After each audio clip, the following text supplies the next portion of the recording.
Dneska udělám něco, co si většina lidí netroufne. Fuj. Chutnám to nejlevnější psí jídlo, co jsem našel v supermarketu. A zjistíme, jestli nejlevnější znamená nejhorší. Tak se pohodlně usaď, vem si něco dobrého a začínáme.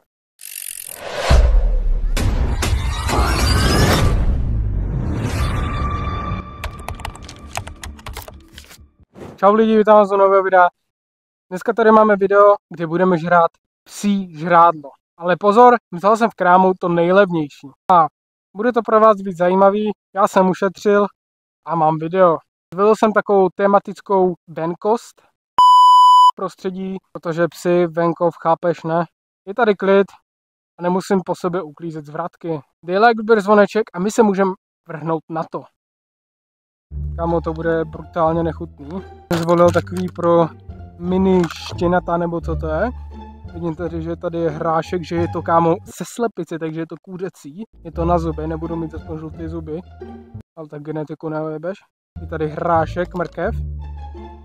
Pičo, i kalorie tady mají napsané, kámo, to kdyby nějaký čokol chtěl být Kuba Angel, kámo. Na 100 gramů máš 354 kalorií. Kolik má bazální metabolismus takový čokol, co? Oral care. Healthy skin. Healthy digestion. OK, můžeme se vrhnout na to, kámo. Vůbec se na to netěším. Pičak, to ani otevřít nejde.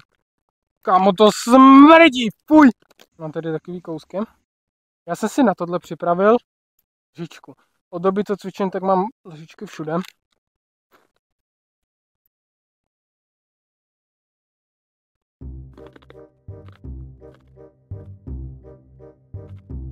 Po tomhle videu začnu štěkat, kámo. Je divný, když mi to chutná. Tady jsem to žral jako malý, jo. Potom, kámo, budu mít moje spolupráci s Pedigreen. Že mi to fakt kurva chutná. Pak tady máme nějaký Twister. Má to vitamin B, aspoň myslím. Kámo, to čuchá jak tortilla, kámo. To je totální tortilla.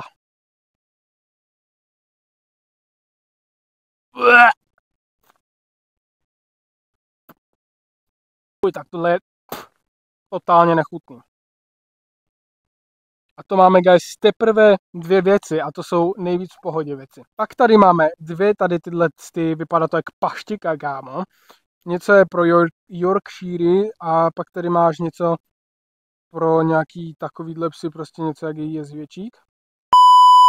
Vypadá to, kámo, guys, nějak takhle. Já se k tomu asi raději ani čuchat nebudu. Fuj. Tohle mi úplně voní jak taková ta paštika, kámo. Jak Lunchmeat, brácho. Moc se mi teda do toho nechce, kámo.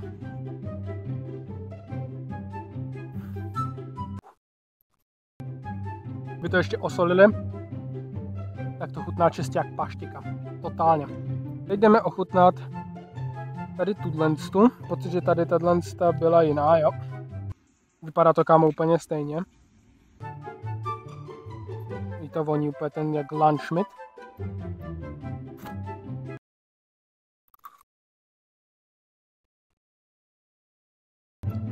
Fuj. Tato byla totálně nechutná. Tomuhle bych dal sůl a normálně bych to snědl jako Lunchmeat. Dát mi tohle jako na talíř, tak aby to nevypadalo samozřejmě takhle, ale jak Lunchmeat. Dát mi tam ještě sůl, tak věřím tomu, že to je Lunchmeat. Jako další nás tady čeká nějaká taky s vitamínama a je to už pro větší psy.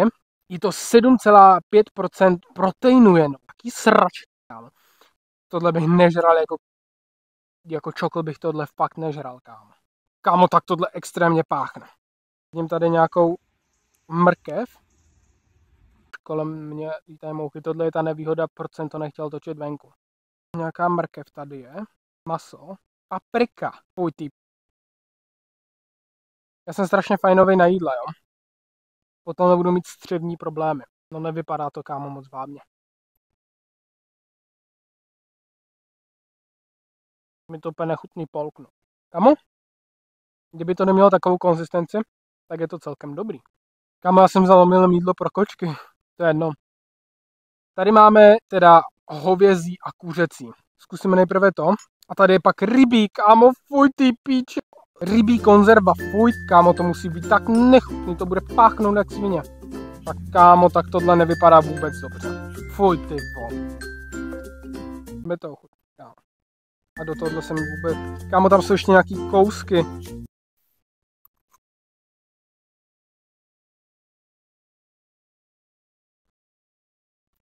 Teď je tam já teda.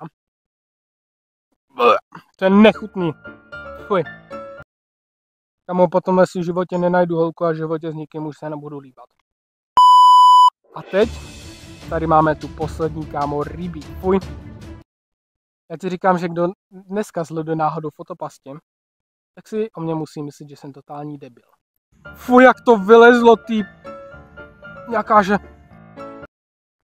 želatina. Kámo, mě totálně... Ty vole, tak tohle nedám. Vy si myslíte, že to jako hraju, jo, ale... Podívejte se, jak to vypadá. Kámo, tohle, když ty kočky dobrovolně žerou, nebo ty čokly, tak kámo, v životě nechci mít čokla, nebo mu aspoň minimálně tohle nechci... Co to bylo? Aspoň minimálně tohle mu nechci dávat žrát. Jdem to ochutnat, kámo. Ty vole, vůbec se mi do toho nechce. Vůbec, absolutně ne. Ty vole, tak tohle extrémně smrdí, kámo. Fakt bych se aspoň za tohle zasloužil ten like, ne?